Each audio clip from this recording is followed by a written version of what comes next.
We've got you covered all season long. Welcome to the BCSN Nation podcast.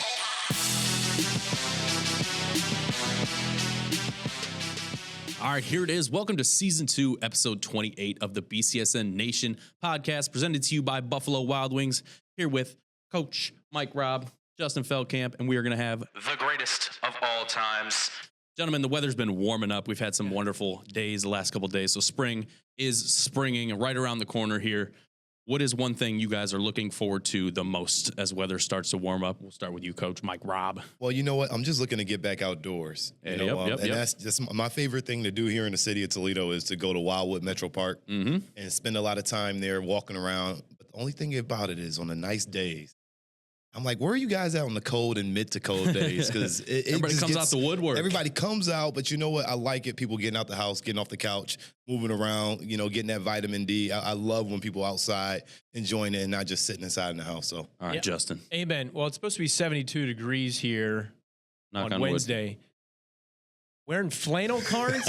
I got the t-shirt underneath. I'm ready to cool down when needed. It's formal. We're on TV. Good Lord, it's not October or November. He's got a blazer on. He's coming at me. JK. Baseball, baby. Give me the dust, give me the dirt, give me the catcher's gear, give me the gloves and bats and eye black. And Coach Mike Robb knows my love for coaching baseball youth and making all those connections with the kids and developing and guiding and providing some type of wisdom, hopefully. But yeah, warm weather equals baseball weather. I'm excited to get out, take the dog for a walk, all right? He loves going on a walk post-work every day. My wife and I take the dog for a stroll. The cold weather he doesn't love. Doesn't love the snow, all that going on. So I'm excited for warm weather, get to take a daily stroll, a little recap of the day, decompress. What we've got coming up on the show today will help you decompress. We'll talk about our Renewal by Anderson clip of the week. We've got old conference foes matching up in a regional semifinal matchup. And, of course, we'll check in on all the other divisions as well as a regional final based on last night's results and so much more. And if you want all that, so much more all the time, make sure you're right here at 4 p.m. on BCSN every single week for a new episode of the podcast. Or go anywhere you get your podcasts on audio platforms, Amazon Music, Spotify, Apple Podcasts, or bcsnnation.com/podcast. And while you're scrolling around for the podcast, make sure you head over to whatever social media app at BCSN Sports. Give us a follows for your daily content across all of our social media platforms, Facebook, TikTok, YouTube, Twitter, X, whatever you want to call it. We're there. Instagram, of course. And we'll start today's action in the Division II side of the bracket. We've got Central Catholic, after winning their third district title the last 4 years, taking on number 1 seed Lutheran West. They are the defending D2 state champions. You see it on the bracket right there. That'll be the 14th, a.k.a. tomorrow at 6 p.m. at BGSU. Something you're looking forward to in this matchup, Justin. Well, the thing that stands out to me is the 4 teams that Central Catholic has beaten so far to get to this point. Woodward, Bowling Green, Wauseon-Scott, and now a huge jump in level of competition to Lutheran West. They were 20-2 in the regular season. They're the number 1 team in the state, not only in the bracket that you see there, but number 1 in the state, and they're the defending state champs. So doesn't get much better than that. The tried and true test of the Detroit Catholic League that Central Catholic played in and went over in that. They were challenged. They are going to get a similar challenge. I think this Lutheran West team would fit in nicely caliber-wise this season in that Detroit Catholic League mix. And they're going to be battle-tested because they have faced some tough teams prior to this game against Central Catholic. So Coach Mike Floyd and the boys are going to be challenged with a young squad. Keep in mind, hats off to get to this point, 3 out of 4 years. And with this team and what their roster makeup is, they got Isaiah Brenneman, who's been there. He's won 3 titles. He's had a rotation of different players come and go, whether it's graduating or transfer. But they have found a way to get to this point, so hats off to them. But they will be challenged big time on Thursday night. Mike Robb. Yeah, this is huge, and Justin touched on it precisely. It's what they did before they got to this point that made the Central Catholic team so dangerous. Being able to play in that Detroit Catholic League, like you said, getting whooped on there, you learn something about it. It does something to your spirit, staying with the Detroit vibe. You know, when and if you don't know, that's T. Greasley. By kneecaps. You know, and what I like is that they're going to come out here and compete no matter what, because it's kind of like you're the underdog. You're not expected to be here. You're going up against the defending state champs. Right. They know what that's like, having that same vibe in their building with a back-to-back state champions in the football side. So they understand it. Now they got to go out here and do it. You know, one thing we talked about was Isaiah Brenneman and what his job is, and he's going to have the same job this week. It's going to be to continue to be the facilitator and the leader of this team. Yes. And if he can continue to do that and get his players involved in the game, I see this being a really close game going down within 5 points. Yeah, Brenneman kind of like he's the glue, right? He's the tone setter for everybody else, keeps a level head. And then you have games like Manny Johnson had last weekend against Scott. They're down 6, 33-39. Manny Johnson goes on a tear, hits back-to-back triples, gets another point. He goes 8 straight to spring them into the lead. That would be where they stuck the rest of the time. And I talked about it last week where we thought, you know, is Brenneman going to be the guy that steps up and scores some more points to take the pressure off Isaiah Mack Russell? And it's been Manny Johnson. He's blowing up in these playoffs. Like I said last week, averaging 17 plus a game. And obviously you go on an 8-point run on your own, help lift them over Scott, which was obviously a great game in the district final last weekend. But it's going to come down to, like we talked about, is Isaiah Brenneman able to keep this team level going against potentially the best competition? They've faced some really good Detroit teams we've talked about, but how does he keep them level, and how does Manny Johnson continue to grow? And Isaiah Mack Russell, a freshman, obviously on a big stage here, how does he step into that and help this team advance in, like you said, one of the bigger matchups they faced? Yeah, and the fact that a lot of these guys who are younger are getting a lot of solid minutes in big-time games. Bodes well for the future. Yeah, correct. And it made a matter of, in this transfer portal world, at the professional and college and in some ways the high school world, you know, we saw some departures from Central Catholic, and we said the same thing. All these kids are young and getting some experience.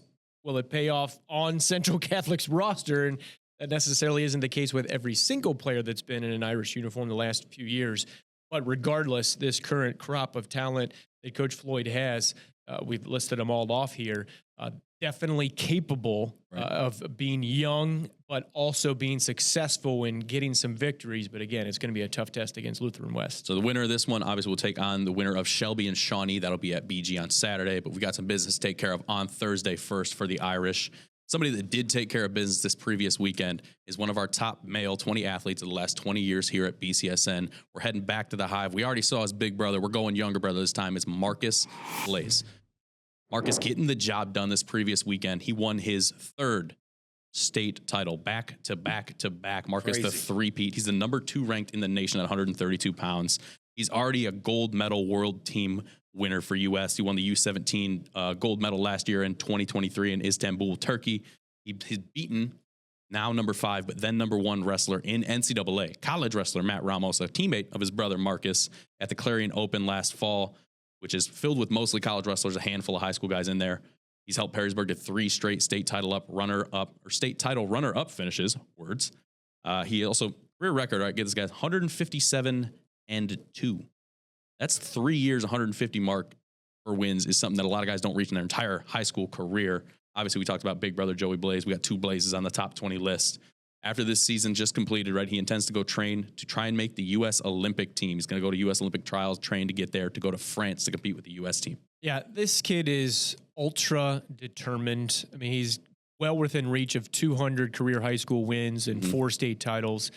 What I noticed with him, both the Blazes, his older brother Joey, he's at Purdue now, it's so matter of fact for them. Yeah. And because they are next level wrestlers, I'm not saying that they take their high school competition for granted, but it's expected for them. It's a stepping stone. They know what's going on after. I mean, they're after the championship. You know, you see some guys who work their way all the way to senior year. They place 7th, and they place 4th, and they place 2nd, and then they get it done their senior year, and they are just exploding emotional celebration and emotion, and justifiably so. Right. But with these guys, they are so much better than the competition across the entire state that it's just not the same. And that's not a knock on either side. It's just the facts.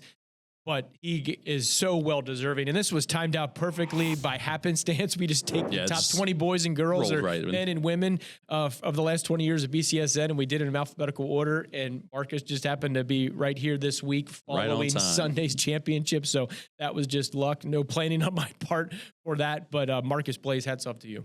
My question is, obviously these guys are super talented, but what was it like growing up in that house? Well, it's funny is the roughhousing that went on in there. Right, how many broken couches? There wasn't a lot of wrestling in their family prior. Joey had talked about it, where he was kind of they just started wrestling. It wasn't a thing that was like a family lineage. Joey just kind of picked it up. He said it was to help him with his ADHD. It helped him get some energy out. And then obviously Marcus following his footsteps. But you talked about it being expected, nonchalant. There's a clip in that VO that just played.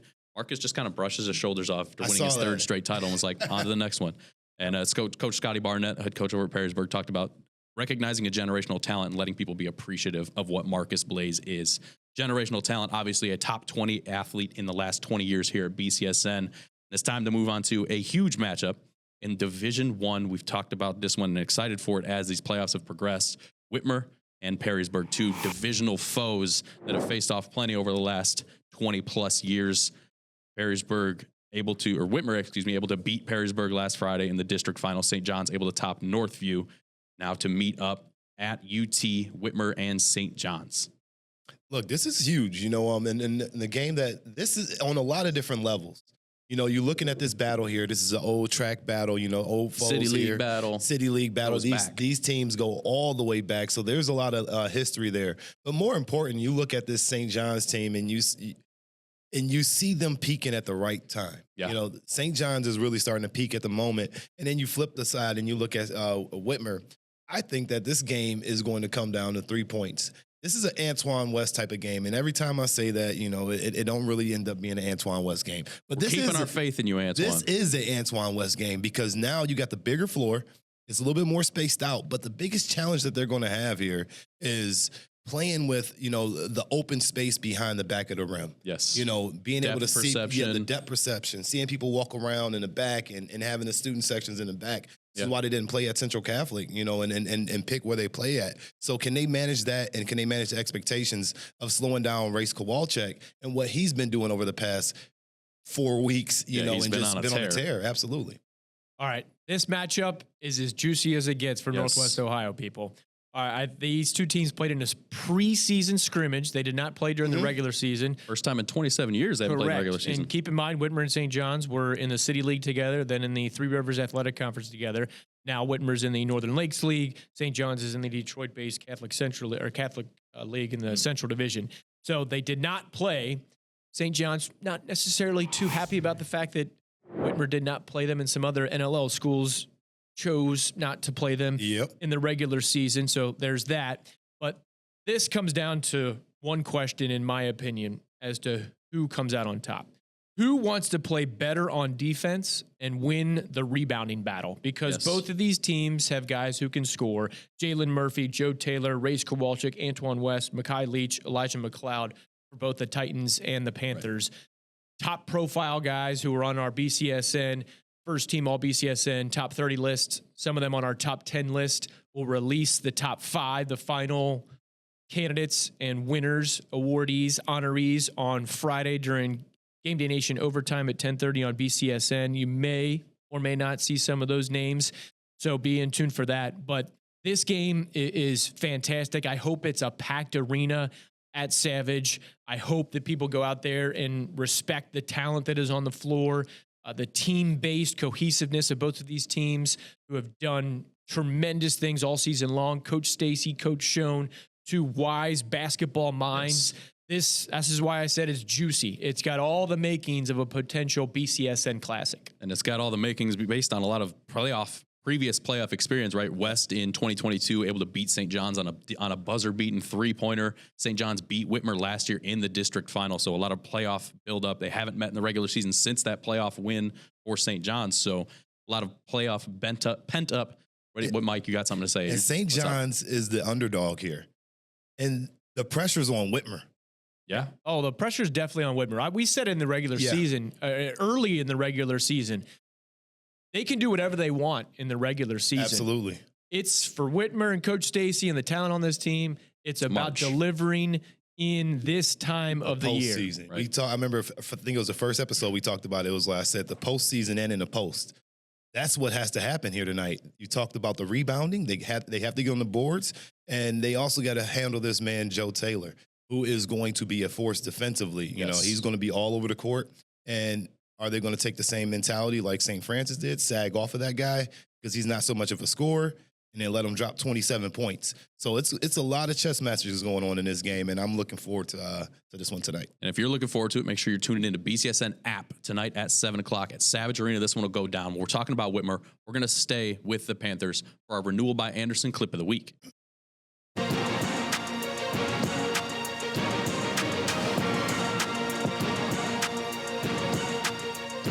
And if we're going to talk about state titles, nobody in the direct Toledo area has more of them than this lady right here, Savannah Isaac, the Whitmer senior. You see her getting the stick on Finley's Lainey Oliver to win 4 state titles for Savannah Isaac. You see her jumping into Coach McCarroll and Coach Fowler's arms.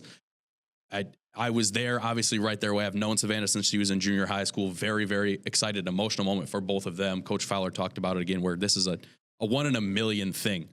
The chances of having a 4-time state qualifier, super low. The chances of having a 4-time state champion, minuscule. Savannah able to get that done, a pin over Lainey Oliver in just 1 minute to win 4 state titles. Just after this, she walks off. They crown the queen of wrestling in Ohio. First 4-time girls state champion in the state. And the first, I believe, 4-time state champion in the direct Toledo area as well. Yeah, I love what she's been able to do for the sport for Northwest Ohio, representing not only our area, not only representing Ohio, but at the national level, she has won big on the mats to go undefeated, 83-0. And as you mentioned, the crown, one of those kind of paper queen hats, or I'm not sure if it was paper or not. It's nice plastic. It's good quality. Good quality. Okay. Regardless, I love she's the queen of the mats and the queen of wrestling in our area. And she was one of our BCSN top 20 female athletes of the BCSN hear more about era. that, that's for sure. Yeah, so I love what she's been doing. She has a great attitude. And I do want to give some credit to Lainey Oliver, because she been there at 2 years in a Finley row. has been there, and she could have been a state champ if not for Savannah Potentially Isaac's twice greatness. now, And to be in that era, it's kind of like at the national level, like you played golf when Tiger Woods played golf, so you didn't win as much as you probably would have if you weren't in the Tiger Woods era type of thing. And that's the situation on a local level with female wrestling. A little inside baseball. Vanna sent Lainey a text over the last couple of weeks and said, hey, I'm going to be rooting for you the next couple of years, but you got to take this one from me if you want it. So they've grown close. They've grown into a friendship, but Vanna was like, this one's mine. I'll let you win one in the future. And shout out to those shoes Savannah's wearing. Those are mine. My shoes won a state title. I told Savannah she's going to have to sign them. I'm going to put them in a case. I'll keep them forever. Should put them in the BCSN Hall of Fame. That's what I was going to say. They can hang out wherever. Sweet. As long as they always come back to me. I'm not giving those up for anything. Shout out Savannah. She's going to go to Life University in Georgia for her collegiate career. Our Renewal by Anderson clip of the week. You want more highlights just like this one, make sure you follow us on TikTok at BCSN Sports. We post daily clips, inching ever closer to 10,000 followers. Make sure you are one of those followers. And our student section of the season. All right, we've mentioned it the last couple weeks. We've selected a winner. We're not going to tell you today. All we're going to tell you is to keep your eyes peeled for BCSN crews coming to your gym. You never know when we're going to roll up and bring you that chain. We have a winner picked. This team has been killing it all throughout the season, on and off the court, especially off the court. That's why you are going to get this chain.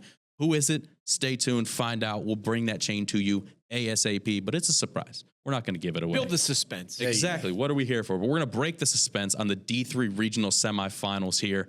Emmanuel Christian, number 1 seed, taking on fellow number 1 seed Ottawa Glandorf. This one going to be at BGSU tonight, 8 p.m., live on the BCSN app. Nate Miles, a top recruit in the state. Ottawa Glandorf has one of their own, Ohio State commit Colin White. Both of them very similar stat lines going into this, about 25 points, 8 to 9 rebounds. So a battle of stars. How's this one going to shake out, Mike Robb? Hey, Colin White, I had to go do my research. This guy is a stud. Real deal. I was like, who is this guy? I'm on his Twitter page. I became a fan and everything. You know, this guy is, and I've talked to some of the coaches. that knows him really, really well, and that's been on the circuit with him in the AAU. Mm-hmm. The kid's just a phenomenal athlete, and he is the reason for the season for this Ottawa Glandorf team. Yes. You know, the way he dunks the basketball, the way he rebounds, the way he boxes, the way he leads, that mimics what we see with EC. Obviously, Ottawa Glandorf is a program. They've been doing it for a while, and what's going to happen here is we're going to see if Emmanuel Christian can do what they needed to do earlier in the season, make the correct adjustments. Mm-hmm. It's not about them not having enough talent. It's about the coaching. It's about making adjustments. Ottawa Glandorf has been there. They've done that. And with a young coach, has he learned enough this season to be able to make those right adjustments? Has he been put in those situations enough to be able to overcome, being down 10 points in the third quarter and being able to make the right adjustment, going from zone or going from a triangle and two or whatever it may need to be. So that's what I'm looking forward to here. It's an uphill battle for EC, but I think that they can pull it out if Nate does some Nate things. And Mike talked about they've been there before. This is a D3 state runner-up team last year in Ottawa Glandorf, so they've been there. Yeah, this is oozing with program. I mean, the fact that they build a program, they play the court that they have is nicknamed the Supreme Court. There's season ticket holders for Ottawa Glandorf boys and girls basketball inside that gym. I said that St. John's Whitmer game is juicy. Here's my line for this: worth the price of admission. Yes. The Stro is going to be packed. I've been there for multiple regional tournaments on Tuesdays, Wednesdays, Thursdays, Fridays, Saturdays. There's going to be a line, so if you want to get there and you don't want to sit in a line or stand in a line. Nice weather, though, at least. That's right. You got to get there early. It's worth the price of admission because of the two that we talked about. Nate Miles, a future D1 recruit, current D1 recruit, and then Colin White, the future Buckeye. But I wanted to point out. This region, so 16 teams are left across the entire state in each division. This is Division 3. So 4 of the 16 teams in this region, 4 ranked in the top 10. Number 1, number 4, number 5, and number 8, all in this region. So you could say, hey, whoever comes out of this region, winning a regional semi, winning a regional final, is going to be battle-tested and well set up to win the whole thing. Yeah, similar to what we talked about with St. John's Central Catholic, right? You've been through the fire. You know how to finish stuff out. Both of these, we talked about Nate Miles, right? We talked about Colin White. They're both top 5 recruits in the state in their class. Obviously, we know Colin White going to Ohio State. We've mentioned that. But the big thing, again, for me, for Emmanuel, is can Antoine Mister continue to fill the role that he's done the last few weeks? He's routinely now giving you 10, 12, 14 points. And that feels like it's been a big difference where a lot of the season, they needed 60 out of Jalen Brown and Nate Miles to claw out some of these games. Can Antoine Mister continue to fill that role when they're going to need him, obviously, the most that they've needed him all season, facing off Ottawa Glandorf? Yeah, and I think this is also, yes, the kids on the court get the job done. They're the one dribbling. They're the one preventing turnovers. They're the ones playing defense, rebounding, putting the ball in the hoop. It's also about coaching. Coaching matters. I heard you talk about that last week. A lot. With Cardinal Stritch in the previous seasons had gone on some tournament runs. He's kind of earned his stripes a little bit, but this is another opportunity for Ced Harris to find a way to be strategic, find a way to make the right moves, and don't gas your 5 starters. Get those starters some minutes on the bench in the first quarter. Strategically do that. Get them a breather for 30 seconds. Pop them back in. Pop them back out throughout an entire game to know what you got to do. Because I think for Emmanuel Christian, if you think you're going to be in this game, which obviously you do, when it's this caliber of an opponent, you have to assume and expect that it's going to be a game in the fourth quarter. So what are you doing in quarters 1, 2, 3? To make sure that you're ready to go in that fourth quarter. And we've seen some games go to overtime with these teams.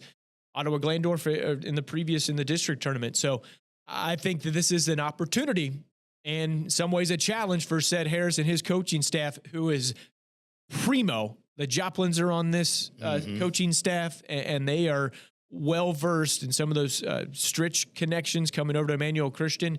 They are ready to go. Here's that opportunity to shine. Winner will take on the winner of Margaretta and Worthington Christian. That'll be this weekend for a regional final. But now it is time for our Dunn Chevy in Oregon Game of the Week.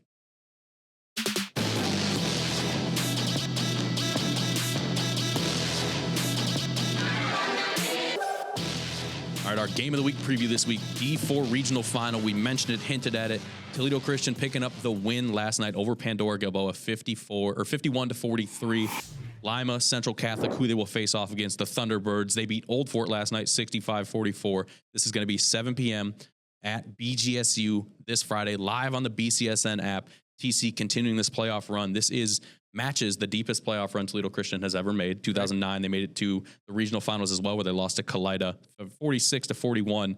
So the pressure on for TC to make school history and continue to do so with potentially the best team this school has ever seen. Yeah, balance across the board. Mike, Rob, and I have talked about it all season long and how you get to this point. You might not have a singular scorer who's dropping 24 a game. That can work, and that can get you to a regional, final, but there's more than one way to do so, and Toledo Christian's recipe for success has been, okay, give me 4 guys who can give me 9, 10, 11, 12, 13 points a game. No one's going to be able to key on a singular player and shut us down or do a box and one or 1-3-1, whatever the case may be. They have an answer for it. Right. Whatever you try to give them problem-wise, they find the solution. So Tyler Boris, you cash in now. Like, this is a supremely talented team and a team that believes in each other, has confidence in each other, who is unselfish. They don't care who is the leading scorer. They don't care who gets interviewed by BCSN's play-by-play announcer after the game. They want everybody to be a part. We've seen them go behind the player of the game and rally around them. They're a team before the game, during the game, and after the game in any sort of celebration and or media opportunity. So this is a golden chance for a team that you don't have to travel far. TC down to BG is what? 19, 20, 23 minutes. Quick drive, pack the house. A Division IV team. Toledo Christian has seen their girls team get to the state finals last year. Now it's their boys' opportunity. Mike, you've been a coach on teams that have made deep playoff runs. How do you keep and manage emotions? This is the biggest stage these kids have ever played on. Well, you know what? You treat it like it's normal. You know, you try to keep your game week the same as it's always been. You don't want to switch up any routines. Right. You don't want them to feel like this is a win or go home, although it is. Right. You know, and you got to be fearless. You know, and that comes from how your coaches practice and teaches you throughout the week. You know, with come practice comes confidence. Heading into game day, you feel a little bit better about it. And for TC, they're going to have to play against some athletic guys here with Parker and Pretty and the Foster and Bork. Like, they got another squad that they're going up against that is just as balanced as they are. Yes. So this will be a fun game to watch here. But as far as managing expectations, I feel like this is an extremely mature Toledo Christian team, and they feel like they belong here. And I think that means more than just going out there and playing. Feeling like you belong somewhere makes you play a little bit better, and you don't play with that, we're the number 1 seed. We're the underdog. I mean, we're the top dog, top seeds. I feel like they still play with the underdog mentality. The balance and discipline of TC have been their difference makers all season. And it goes into last night. They shot 50% from the field. They shot 19 of 24 from the free throw line. Mike's over here celebrating. He's not on camera, but I promise he was cheering for that. 19 points off turnovers. These are things that state champion caliber teams are able to do, is make the shots, make your free throws, get your free points. We don't need a sponsor for them. They got all their free throws on their own. They already got a Dr. Dish sitting in the gym. They use it quite often, but you're 100% right. At this time of the season, it comes down to clutch moments and who's going to make their free throws. 22 straight wins for the Eagles, looking to make it 23. That is going to be this Friday on BCSN, on the app. Make sure you're checking out, or go to the Stro. Go check it out at the Stro if you need to. Now we're going to talk about some of our other upcoming games this weekend. A lot of moving parts going into it, so we don't have a graphic to show you because there's just too many things that are moving around, too many potential matchups. Obviously, we've got our game of the week. We've got Game Day Nation Friday, 10:30 p.m. That'll recap, obviously, everything else. And Justin mentioned it earlier. We've got our first team all BCSN top 5 boys and girls. That comes out this Friday. Keep your ears tuned to all of our social media, and then don't at Mike Rob or me or Justin. All right. This wasn't our picks. These were voted on by our analysts, by our coaches, by the experts in the area. And these all come together to select those top 5 boys and girls. Oh, yeah. They are totally legit. And it's not just 1 or 2 people or the 3 of us here. Like you said, it's coaches' feedback. I didn't even get a vote. It's BCSN analysts, BCSN play-by-play people, BCSN reporters and anchors it's a wide swath of people, so we get a variety of perspectives. But I do have the list, and it is 100% legit, top 5 and top 5. Yes. But also wanted to mention, so we got 2 TAC teams still alive. Yep. We got 2 Catholic school teams alive, and then we got Whitmer from the Northern Lakes League. So talk about the TAC, and we've had a top-heavy TAC this year, throw in Maumee Valley Country Day, who had a solid season and made a semi-decent run. They ran into a freight train that was TC last week. Exactly. Yeah. But that battle-tested and supreme talent in the TAC, it is bearing fruition right now because both of them have reached the regionals. Make sure you're checking out those regional semifinal games on the BCSN app. The finals for those divisions will all be on Saturday, also on the BCSN app. Catch us right here next week on the 20th at 4 p.m. or anywhere you catch your podcast for a brand new episode of the BCSN Nation podcast. Make sure you're following at Justin Feldkamp, at Coach_Mike Robb, myself, at Carnes Brandon on Twitter, or at BCSN Sports anywhere else. We'll see you right here next week for more playoffs.